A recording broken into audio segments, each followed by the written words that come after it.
Ang aso ay nanakbo halos araw-araw hanggang sa pasikreto itong sundan ng kanyang amo.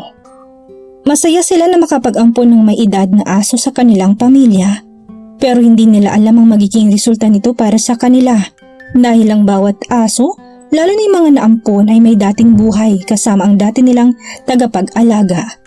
Kaya lahat sila ay may dinadalang nakaraan na hindi natin agad malalaman. Isang lalaki ang nalaman ito sa hindi magandang paraan nang ang kanyang inampong aso ay mabigla na lamang nag-iba ng kilos. Si Ali ay mas gustong mag-ampon ng aso kaysa gumastos at bumili. Alam niya na mas nangangailangan ng pamilya ang mga aso na yon kaysa sa mga aso na nasa maayos na kulungan at hindi napapabayaan sa lahat ng bagay.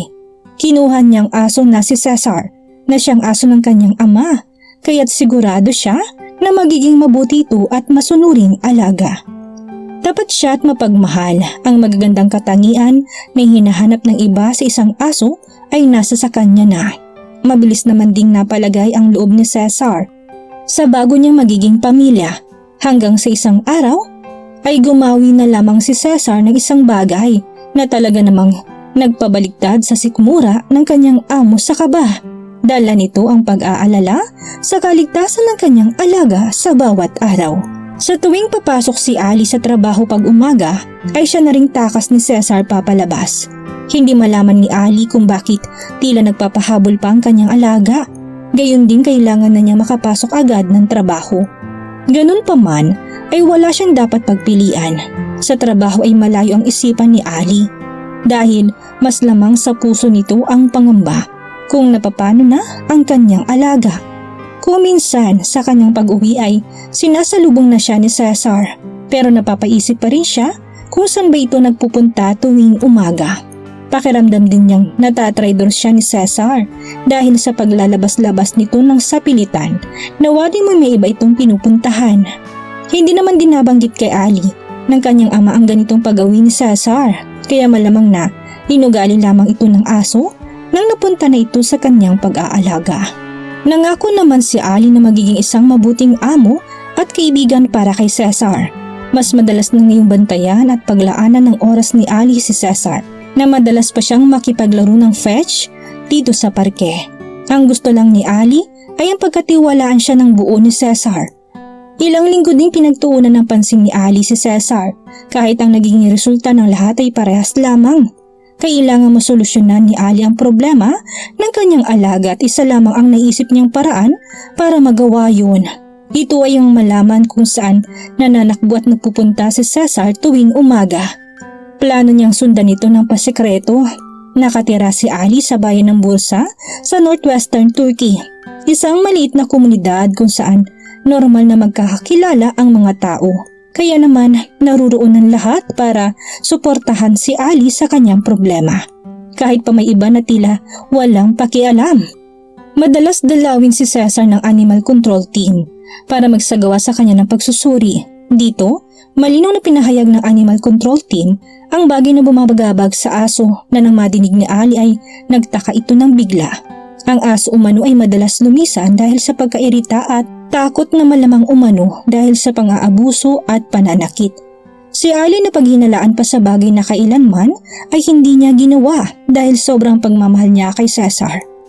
Hindi niya gagawin yon at alam niyang may ibang dahilan ng lahat. Nagsagawa na rin siya ng pagpapaalam sa kanyang trabaho dahil sa kanyang inaayos na problema. Sinabi niya sa animal control team na siya mismong gagawa ng paraan para matuklasan ang dapat nilang malaman. Kinabukasan ay nag-ayos siya at nagpanggap na papasok ng kanyang trabaho at gaya ng inaasahan ay nanakbo na naman papalabas si Cesar ng pintuan kasabay ng kanyang paglabas.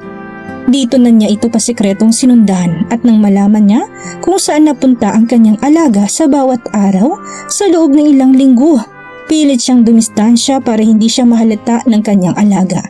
Nais niyang manatili lamang si Cesar sa kanyang ginagawang pagkilos sa bawat araw na ito'y umaalis. Ilang kanto din ang dinaanan ng aso habang si Ali ay matyagang sumusunod lamang dito. Hanggang sa mapagtanto na ni Ali kung saan pumupunta ang kanyang alaga at ang bagay na yun ay sadyang dumurog ng kanyang puso.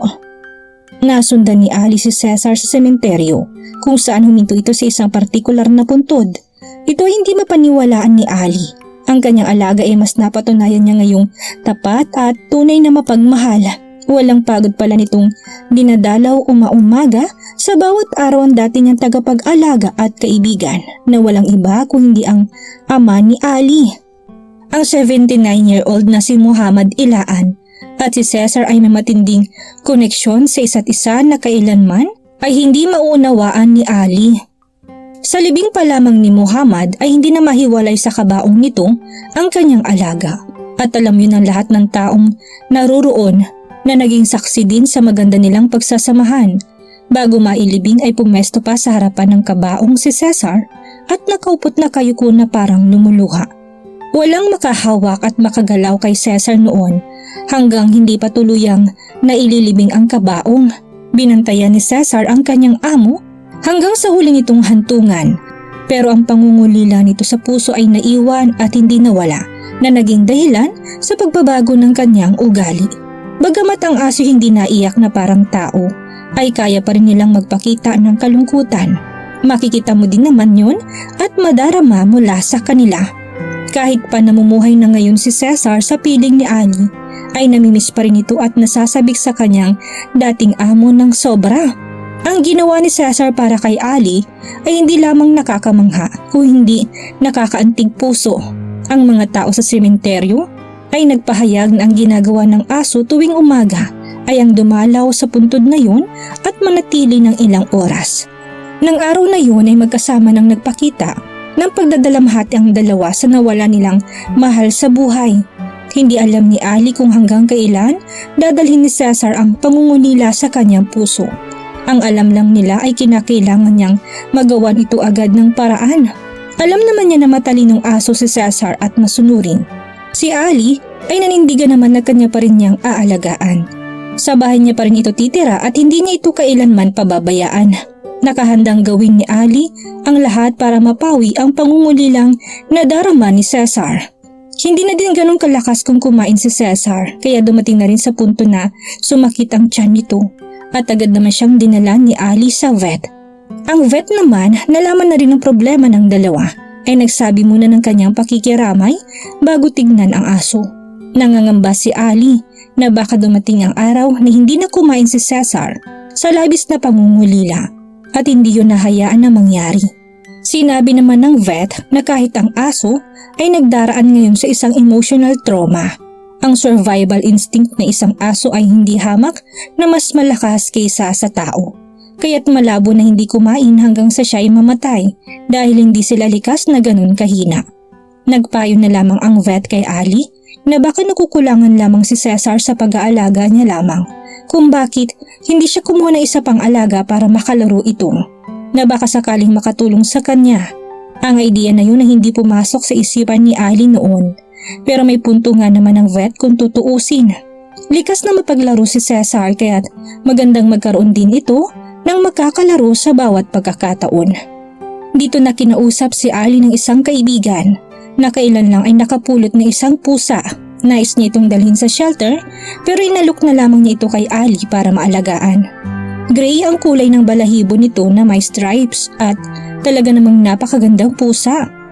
Kalmado din ito't sadyang mapaglaro gaya ni Cesar, pero tila nag-aalangan kahit papano si Ali sa bagay na ito. Pero napapayag na rin siyang ampunin ng pusa na marahan na niyang ipinakilala kay Cesar. At ilang araw lamang ang makalipas ay naaktuhan na ni Ali ang dalawa na madalas magkalaro at naglalambingan. Unti-unti na rin bumabalik ang kalakasan ni Cesar at gana sa pagkain.